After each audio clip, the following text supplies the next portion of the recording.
Good morning once again, and welcome to Rapid Dawn right here on Rapid TV. My name is Mata Alu. And my name is Victor. Okay, good morning. Now, welcome to Rapidan. Of course, it is now time for the big conversation. Welcome. Now, for the big conversation, we have had a lot of controversies and correction of the term, especially regarding to the refineries, NNPC refineries. Of course, there were conversations about talks of something along the lines of Nigeria handing over the refineries to the Chinese government. However, that claim was being verified and it was fact-checked to be false, as this is not about handing over the refineries to the Chinese. It is about strategic technical partnerships. Now, it's important to note that over the past 2 decades, China has evolved from a distant economic partner into one of Nigeria's most influential strategic allies. Today, Chinese-backed projects are visible across critical sectors of the Nigerian economy, from rail infrastructure and road construction to telecommunications, mining, aviation, energy, and manufacturing, name them all. Now, the Abuja-Kaduna Rail Line, Lagos-Ibadan Rail Corridor, the airport terminal expansions, power projects, and growing investment in Nigeria's mining sector all reflect a partnership that continues to deepen. According to data from the Chinese Customs Administration, trade between China and Nigeria exceeded billions of dollars annually in recent years, making China one of Nigeria's largest trading partners. Yet the relationship remains heavily debated. Supporters argue that China is helping to close Nigeria's infrastructure gap at a speed Western institutions historically failed to achieve. Critics, on the other hand, warn about debt exposure, trade imbalance, local industry displacement, transparency concern, and long-term strategic dependence. So today on the show, we are asking, is Nigeria leveraging China for national development or becoming overly dependent on a global superpower pursuing its own strategic interest? And more importantly, what should Nigeria's national interest truly look like in this kind of partnership? And today, we have with us the Director, Center for China Studies in Nigeria, Mr. Charles Onunaiju. Thank you so much for joining us on the show this morning. Welcome, sir. Good morning. How's been your weekend? Let's maybe start a bit with that. Great. Great. Yeah. All right. I'm sure you must have come across, this whole conversation about the the NNPC and the Chinese firm. And Reuters and several financial publications did make mention of the fact that NNPC is in discussions with Chinese firms regarding operational equity partnerships. And for some Nigerians, from some Nigeria state-owned refineries, Port Harcourt, Kaduna, and the likes of others. Now, the NNPC, the CEO, Bayo Ojulari, he said that the objective is to reduce operational losses, improve efficiency, and ensure that these refineries become self-sustaining. Now, from your economic and geopolitical standpoint, how would you characterize this kind of partnership? And is this a normal evolution in state-owned energy reform, or does it reflect deeper structural weakness within Nigerians' refining sector? Well, generally, I would say our relation, Nigerian cooperation and partnership with China has been evolving, been growing, and this particular issue you raised, I've seen controversy, I've seen a lot of reports, people suggesting.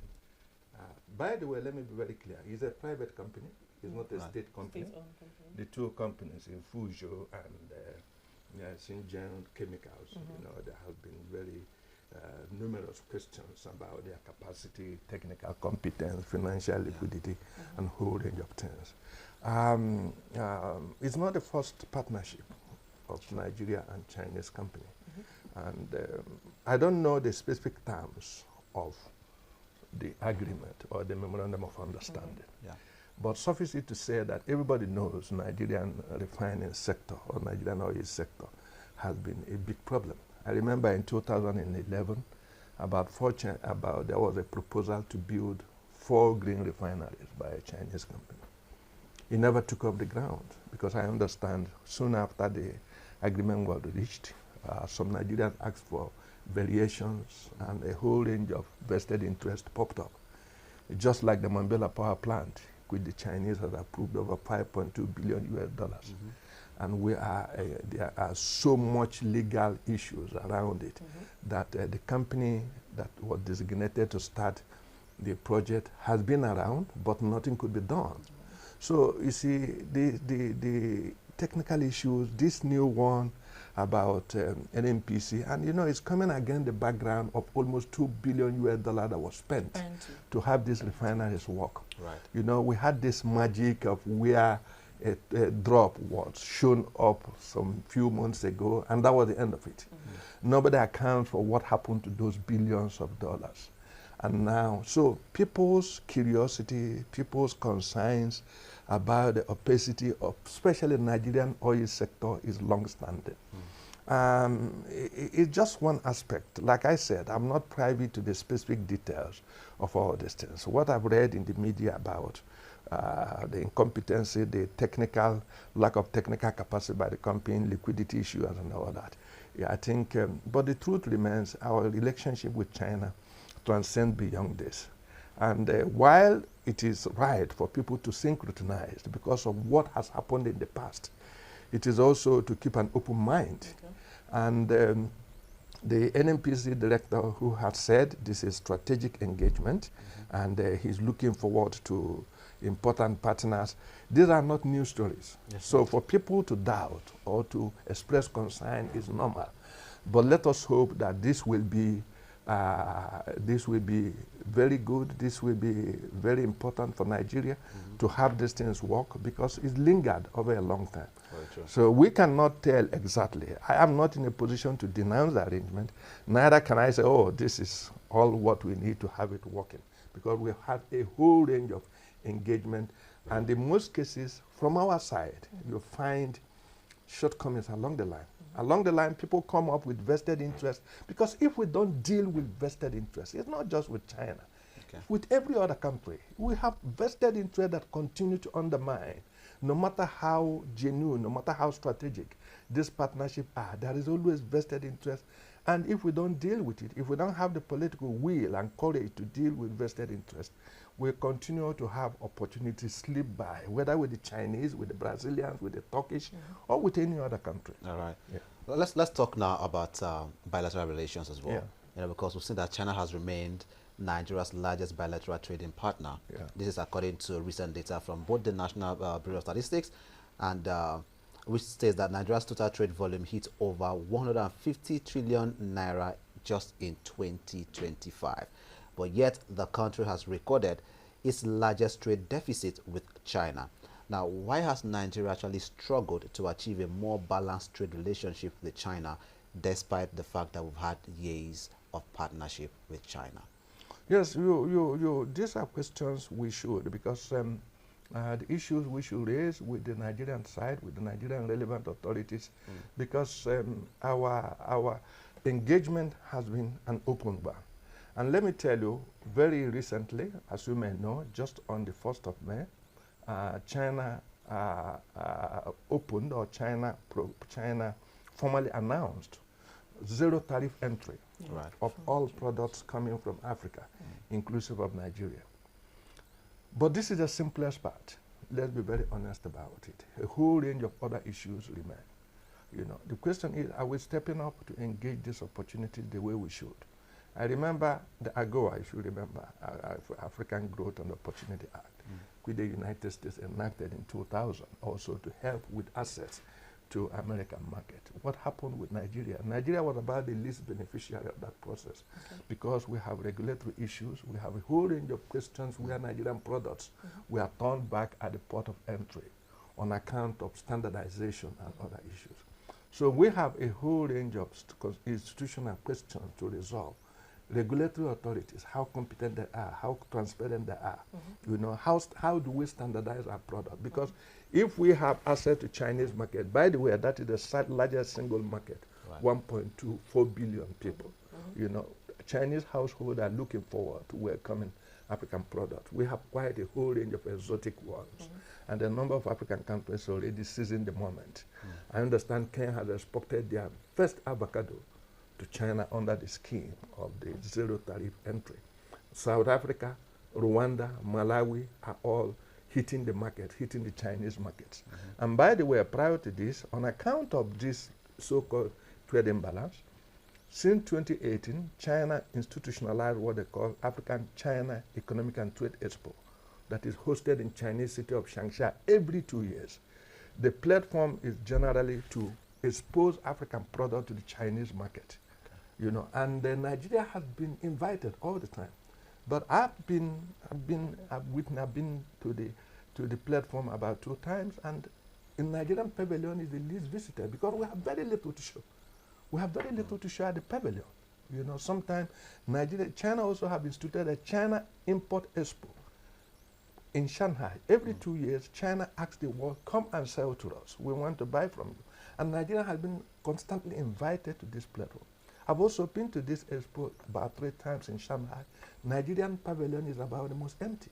In fact, you find Nigerian officials who come to do more buying than selling. So we have a challenge of leveraging these opportunities. Not that they do not exist, but how do we need policies to target sectors like now we have soya bean going into China, you have sesame seed, agricultural product, and we don't just need to pick them from the farm and send to China. This could spur agro-processing industry, secondary industry, manufacturing, but how much we need a tailored, targeted policy, you know, supporting farmers with credit, logistics, access, and you also have a whole range of zero tariff entry is not non-tariff entry. There are a whole range of non-tariff barriers, including standardization, that you need to deal with. Some of them need to deal with health issues, a whole range of things. So you have to get on your institutional framework to engage this opportunity. They exist, but we must leverage it. Like I said, even before the zero tariff entry, China has institutionalized the China African Trade and Economic Expo, a framework of exposing African product to Chinese market. And if you go to Shanghai every 2 years, you find a pavilion of several African countries, you know, buzzing with activities, Chinese household exploring. The last I was in the expo, what I saw on Nigerian platform was bedroom slippers, which the Chinese produce better ones. So we have to step up, you know, to some of this opportunity. They exist in the research. When people talk about this trade imbalance, yes, we have opportunity to engage the Chinese market. 1.4 billion, the single largest market in the world that is stable, that has very little opacity, and there is no political interruption, unlike AGOA, where Americans will tell you, oh, you have a problem of human rights, we can't take from you. You have a problem of governance, we can't take from you. Chinese have no such politically motivated constraints. So we have access to this market. But how we engage this market, at a point I went to the Ministry of Foreign Affairs to ask them what's happening. Where our farmers, where our manufacturers, what are they doing there? Oh, it's not our responsibility, go to the Ministry of Investment. So you see passing the buck. There's even no engagement with the relevant actors in these sectors. That's even from the Ministry of Foreign Affairs right now? Even this zero tariff treatment, how many Nigerians are aware? Why should it be a bureaucratic secrecy? Why should it be in the files? I think that was published in the social space. Maybe if you say Nigerians, a lot of Nigerians have not come to but the it is important to engage vital sectors that are directly involved. There are a whole range of organized interest groups, small farmers association, traders association, manufacturers association. We have to engage them and break down the challenges, because it's not even to export from Nigeria has its own constraints. You know, so people need to be clarified on the issues relating to this. It's not like you have zero tariff access and you could package sand and throw it across the sea. It doesn't happen that way. There are processes, there are logistic issues, you know, there are security issues, there are incentive, there are credit facilities. You have to provide targeted incentive to people in the sector. Do we have credit for that? Banks are overflowing with funds taken from taxes and fuel subsidies. Where are this money going into? Right. We'll get to this point just in a moment. Let me just take you up on stepping up. When you spoke about stepping up as Nigerians, I know that this bilateral or diplomatic relations between Nigeria and China dates back to 1976, you know, and the public debate around these partnerships appears to go beyond refinery management. You did make mention of stepping up. Now, the deeper concerns many Nigerians are expressing is whether these foreign technical partnerships are genuinely help to build local competence or gradually replacing it. During the construction of the Dangote refinery, Aliko Dangote repeatedly argued that it is not that Nigerians are not competent enough to engage in these activities or executing world-class industrial projects.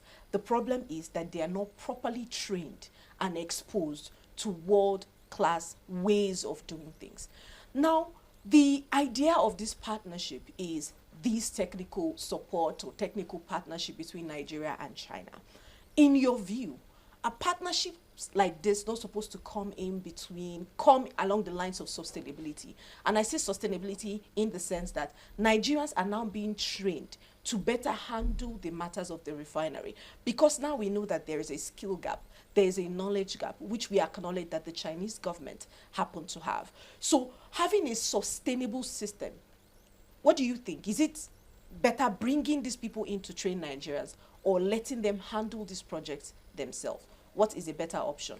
Well, I tell you, I remember since 2015, when the second China-African Forum on China-African Cooperation was held in Johannesburg, the 10 cooperation plans identified by the Chinese, apart from cooperation in infrastructure construction, cooperation in agricultural modernization, and there is also cooperation in capacity building, because it was clearly identified that capacity building, technical competence should be a key factor, should always be involved, because the Chinese also themselves, that is how they broke through, you know, when they began their modernization drive in early 1978, and they had to bring in Japanese firms to do turnkey projects. They identify almost 100 projects, from steel mill to oil facilities. They bring in Chinese company, Japanese company, and Western companies. And the Chinese were also keen to acquire some measure of technical competence. And that was a school for them. So I think apart from being very clear that Africa need to fill the technical gap, you know, which is clearly spelled out in the cooperation arrangement, and for which China has provided a lot of support. If you go to most Chinese firms, you also find the top management, technical management, comprised in Nigeria. Recently, the CCEC, one of China's largest company, trained over 167 young Nigerians in railway engineering. They just returned not long ago from their training, and they are filling very top-level technical positions within the company. So this has been a part of the engagement. Like you said, it's not new. It's been ongoing. It's started. It's been transitioning. It's been evolving. A cooperation, of course, we had diplomatic relation in 1971, January 10th, 1971. And then since then, you know, in 2000, the China-African Forum on China-African Cooperation was founded. It moved to a very higher level. It became much more serious on both sides. So I, like you said, like you asked, the question of capacity building, the question of technical competence and improving has been part and parcel of the process. And like I told you, the Chinese side has also committed to capacity building as a key element in the partnership. So it has always been there. It has always been there. But for this specific project, that's the question. Don't you think that is a better structure? Well, like I said, this specific project is a technical agreement between Nigerian NNPC and a Chinese private company. Right. Is this I have to stress this fact that it's a Chinese private company. I don't know the details of the MOU. Yeah. We were told they are coming in with funds, with technical competence and all that. Like you could see in the media, there have been a whole range of synchrotiny about the strength, the capacity, and the financial state of this company. I don't have specific information about these companies apart from what I see in the media. But I believe those who brought them in, who are negotiating, should be able to integrate the area you have mentioned, you know, technical competence, you know, developing, because the Chinese won't be here forever. You know, and you mentioned the issue of sustainability.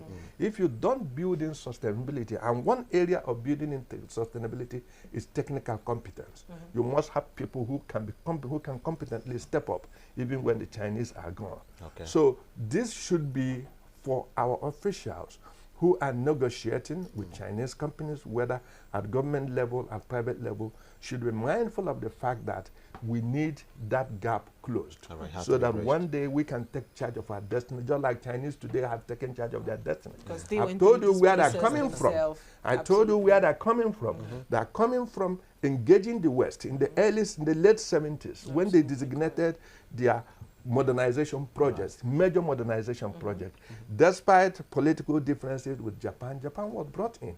You know, Japan was building turnkey project, and you know what Chinese were paying back in oil and coal. They also sent their people out. Yes, yeah, and they also sent their people out. The Chinese were ransacking factories in France, Germany. Today they are better at it than the Germans. They are better at it than the French, than the Europeans. So we can do the same. The advantage the Chinese had 40 years ago, when they began their modernization drive, that taking them where they are, is right upon us. But that's youthful population, you know, huge market, relative cheap labor. That was what Chinese had. You know, that was what they had 40 years ago. And we're there right now? We're there now. All right. So that mantle of the workshop of the world is staring Africa in the face. The question is, are we stepping up to seize the moment? So what specific guidelines do you think that we need to follow through when we are going to be when we are in talks with the Chinese government? Because you made mention of the fact that they were also strategic in their approach to developing China. Yeah. They brought the Japanese, they brought the white people into their country. It was more like a trade by barter system. Absolutely. Because they didn't need to pay cash at Yeah, they some were point. paying with coal and oil. Okay, so they also sent their people out there to gain the knowledge and bring them back into. So their growth is quite strategic. Absolutely. So for us, what cautions must we exercise in dealing with the Chinese? Because now we have been able to establish that we are dealing with people that are knowledgeable about geopolitical partnerships. Yeah. So what must Nigeria reference? What must we look at when getting into partnerships like this with the Chinese government? Of course, you see, you know, like I always say, no two circumstances or two realities are the same. Right. No matter how they appear to be, they are always not. Okay. So in our own specific case, of course, we have problems, shortage in respect of manpower, in respect of finance, in respect of infrastructure deficit, and all this. We are what China was also struggled to fill. So what is the strategy? Of course, we could build in, just like I mentioned, in all our transactions, in all our agreements, we built in the specific need of our of each specific client. Okay. Like we're talking about training, we're talking about technical competence. We can build it into our cooperation, into our relation. But more importantly, we need to understand. Because you see, let's be very, one of the things I've spent a whole lot of my time doing is getting the Nigerian side understand the Chinese partners. Right. It's important to understand them. Seeing China is different from understanding China. Okay. You have this, every official in Nigeria goes to China. It is beyond going to see China. What is this country? What is their idea? You must understand them. You must be able to understand their initiatives, their sense of, because the Chinese do not do a lot of talking. We do so much talking. Okay. The Chinese has inbuilt mechanism for follow-up. That is their strength. We don't have inbuilt mechanism for follow-up. You talk with this official today. Yeah. The next day when you come, you would want to start where you stop, but they will tell you to start all over. We don't have an inbuilt mechanism. We don't seem to have sufficient institutional memory that guides our engagement. You need to understand this, because these are the issues. We have what we call intergovernmental dialogue framework. Okay. Intergovernmental dialogue framework is a framework for constant follow-ups, for constant evaluation, constant interrogation of the process, fleshing it out, Right. and clarifying the relevant issues. We are taking the Chinese as given. Some had even mistaken them for Father Christmas. They are not. Okay. All right, just down to that thought there, sir. Yes. So we need to go we'll out have to go out on a very quick break. Yeah. We'll come back. We're going to continue the We're in the half of conversation. the hour. Let's go out on a very quick break, and when we get back, we'll keep up this conversation. Please stay with us. Welcome back, and thanks for staying with us. This is Rapid Dawn, and we have been having a conversation centered around Nigeria-China relations. What are the partnerships about, the opportunities, the concerns, and the national interest? And we have been exploring this with Mr. Charles. And thank you very much, sir, for joining us on the conversation this morning. Yeah. Thank you once again. Thank for you being once with us. again. You know. All right. Now, moving on with the conversation. Very recently, we saw that Nigerian government approved a $652 million financing package from the China Exim Bank for road infrastructure linked to the Lekki Road, the Dangote Refinery corridor as well. And also, Nigeria's debt to China is now estimated to be over $5 billion, according to the DMO. That's on one side. I've also seen that China has now financed infrastructure projects, including the Abuja-Kaduna Railway, the Lagos-Ibadan Railway, airport terminals, power projects, and of course now the talks of the new refinery rehabilitation, which we've established. The new refinery rehabilitation is basically about private firms from the Chinese government. Now the question is, are we truly maximizing the economical values, you know, from these projects and partnership with China, both with the government and with some of the private sectors that are coming into the country, Nigeria? Okay, let me just start with this. Infrastructure essentially is an enabler. It's not an independent economic category. Okay. On its own, it could be a liability. If it is not facilitating anything, it could be what I call debt capital, and become a liability instead of an asset. So when you have an infrastructure, you must have enabling activities. You have activities that it enables. That is the only way it is strategic to economic growth. You can't have roads built just for the sake of building it. It must lead from the factory to the market before it can genuinely add value to economic aggregates. Otherwise, it just be a spot for rodents to dance. For example, there is the Barrow port built by a Chinese company it's almost 5 years ago.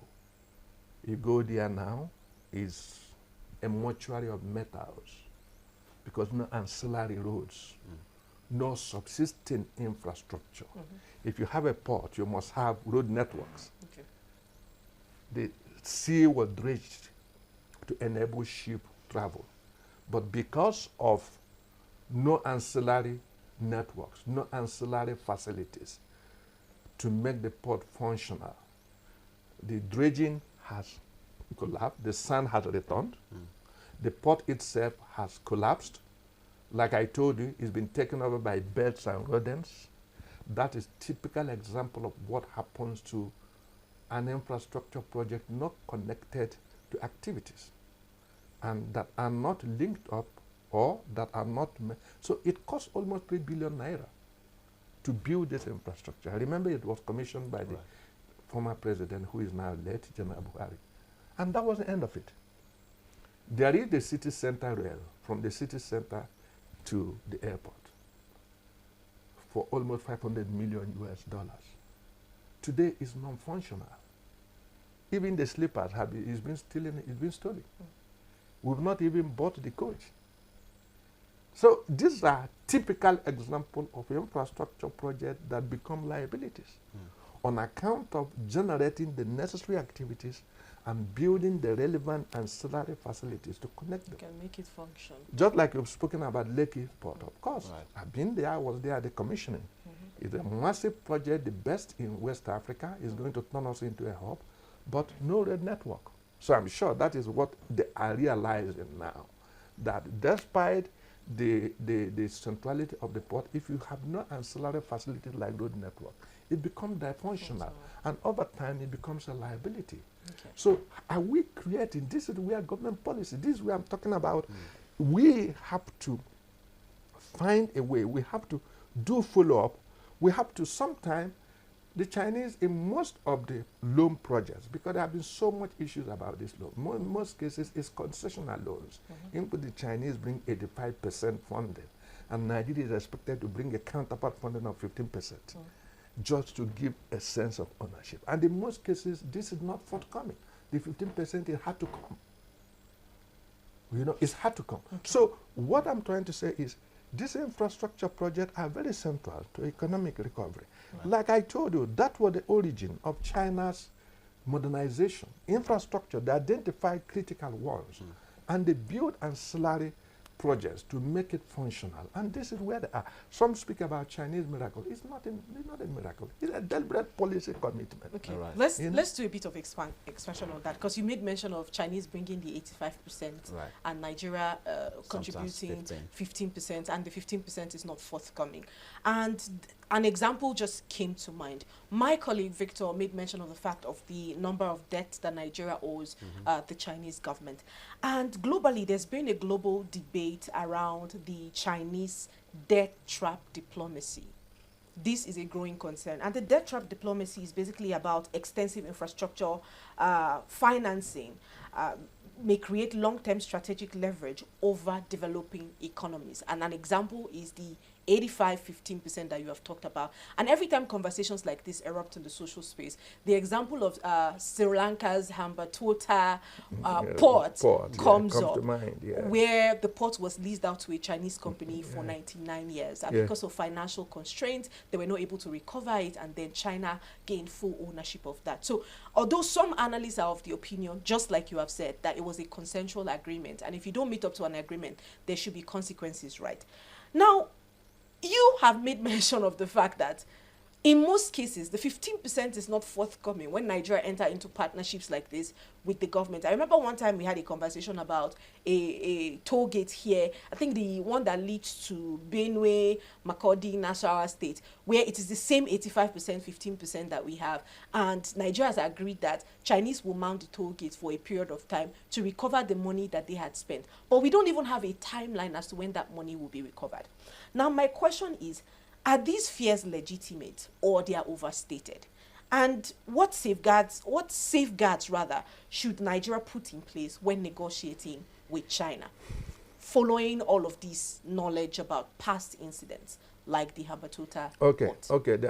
I'm going to clarify the issue of Hambantota, because first and foremost, you see, this whole debt trap issue was invented by the West, who feared rising influence of China, who, of course, China geopolitical rivals. You know, everything should be done to push back at China involvement in Africa. And but the question is, what is the extent of our debt exposure to China? It's not up to 5% of our total debt, foreign debt. So it's overstated and overbloated. And let's get some certain things clear. These concessional loans sometimes have maturity time of over 20, 25, 30 years. Okay. And the interest rate is very low. These are all meant to ensure that this project can generate enough funds and pay back. You know, it is always meant that these funds, I know the Kaduna Abuja Railway, which was also done with $500 million US grant, and it is supposed to have 3 accounts. One for returning the money over a time, which is now a long time lapse, and of course managing it. And then, but then the question remains, if we have now problems of security of the railway line, if we have problems of managing it efficiently, it becomes a challenge for us. So also we have to up our managerial capacity. What I'm trying to say is the debt question, in my view, is overstated. Some people talk about China taking over your country, taking over. All these are just, by the way. But there are instances where it has happened. This Sri Lanka port. Yeah, but let me tell you, the Sri Lanka question is an investment. The port was built, and the Sri Lankan Port Authority could not manage it, and they could not raise money. And instead of having to pay back from money generated elsewhere, I just want you to understand this, because this has been overstated, the Hambantota port problem. I have met a number of Sri Lankans, and I spoke with them directly, including their high officials. Look, we could not manage, our port authority could not efficiently manage this. It was going to be a burden, because we have to continue with our debt obligation. And if we cannot generate money from the port, it there means we have to get the money from somewhere, which will also eat into our physical strength to solve other problems. So we invited a Chinese company, manage this port, you understand, manage it more efficiently, and in the course of managing it, you so that the money to be paid back will be made from the port. You know, without eating into our treasury, without eating into our revenue. And this is a very pragmatic, non-ideological, non-political, strictly commercial economic arrangement. But don't you see that as operational dependence as well? No, it's not any dependent. Listen, they have the port. When any sector doesn't work. Now, the port is theirs. It's not, it's theirs. It's the Sri Lankan port, built by the Chinese on a grant. So we say, look, we have not been able to manage it to raise sufficient fund to pay you back. We can consider it a Chinese management company. You manage the port, pay us the taxes, pay us the royalties, and also fund the payback of this port. And in my view, this is a very pragmatic arrangement. But they owned it afterwards. No. It's because not. Sri Lankans could not. No, they were the ones who were supposed to pay back. The Sri Lankans own the port. This agreement can be terminated. It's written there. It's not. If the Sri Lankans wake up tomorrow and say, look, we want to take back our port. In any case, it is not. It is lease. The Chinese do not own it. The Sri Lankans own it. And by the way, it is in Sri Lanka. It is the Sri Lankan people that are employed. It is the Sri Lankan people that are working there. It is the Sri Lankan government that receive the taxes, that get the royalties, that get the most of the revenue that come from the company.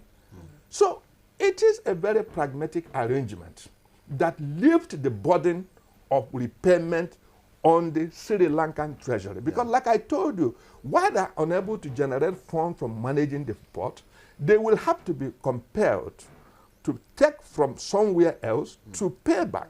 But they decided that the wisest and most pragmatic approach is get a Chinese management firm who they consider competent to manage it, and this company is under the regulation, under the law of the Sri Lankan government. You know, it is not a Chinese colony, for heaven's sake. You know, there's a similarity, you know, with that to the NIGECOM start as well, where there are various arguments as well that the technical operational dependence is also centered around the Chinese facilities, technical facilities as it is, you know.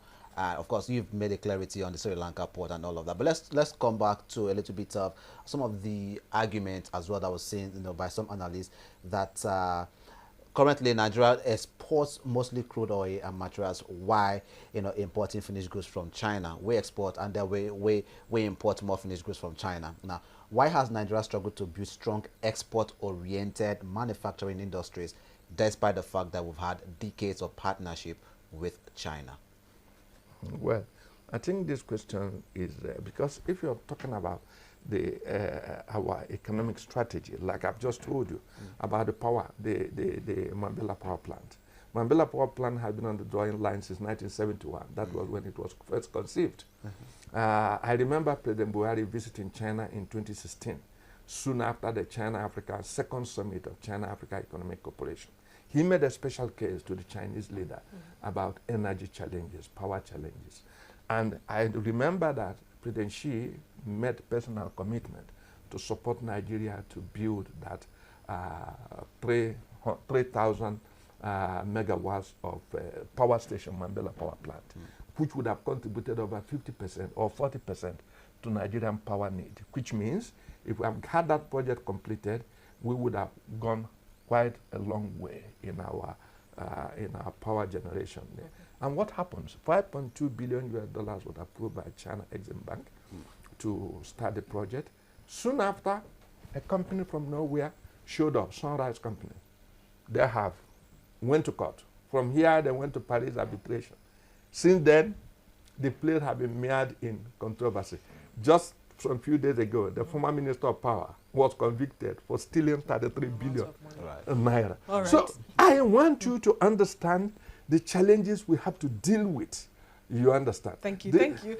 You know, from all your explanations, you're very passionate about the relationships and basically understanding China, which was the foundation of your conversation this morning. But I mean, for constraint of time, we might not be able to continue with this conversation. Thank you so much for joining us on the show this morning. Thank you. We definitely will bring you back here whenever there's an agreement or a partnership to be gotten into by the Nigerian and the Chinese There's a key government. flagship, the Belt and Road. We will talk about it, the opportunities of it, the trade concession, the trade, there's a whole range. But we need to get our own side to step up. Because opportunity can, even for an individual, you can have opportunity starting in your face. If you don't move, it will remain there or even pass you by. That's right. And the same thing applies to nations. Thank you so much. Thank you, Mr. Charles Onuaju. He's the Director, Center for China Studies in Nigeria. Thank you for joining us again. All right, this is where we wrap up the conversation this morning. It's been quite a productive talk, an educative one as well. And remember that we are active across social media platforms. You can follow us up on Facebook, on Instagram, on TikTok, and on X at Rapid TV.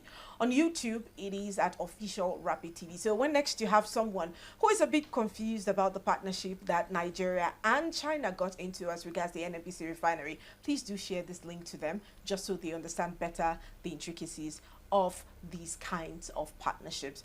On our website, www.rbnradiotv.com, you can connect with us from anywhere in the world. Once again, thanks for joining us on the show. My name is Mata Alu. And my name is Victor. Okay, well, we'll see you tomorrow.